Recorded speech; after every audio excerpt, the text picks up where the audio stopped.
115 அலர் அறிவுறுத்தல். அலரிட ஆறுயிர் நிற்கும் அதனை பலரறியார் பாக்கியத்தால் மலரென்ன கண்ணால் அருமை அறியாது அலர் எமக்கு ஈந்தது இவ்வூர் உராதோ ஊரறிந்த கவ்வை அதனை பெறாது பெற்றன்ன நேர்த்து கவ்வையார் கவ்விது காமம் அதுவென்றே தவ்வெண்ணும் தன்மையை இழந்து களித்தரும் கள்ளுண்டல் வேட்டற்றால் காமம் வெளிப்படுந்தோறும் இனிது கண்டது மண்ணும் ஒரு நாள் அலர் மண்ணும் திங்களை பாம்பு கொண்டற்று ஓரவர் கவ்வை எருவாக அன்னை சொல் நீராக நீளும் இந்நோய்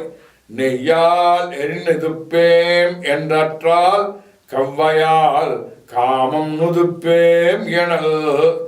அலர் நாண ஒல்வதோ அஞ்சலோம் வென்றார் பல நாண நீத்த கடையே தாம் வேண்டின் நல்குவர் காதலர் யாம் வேண்டும் கவ்வை எடுக்கும் இவ்வூர்.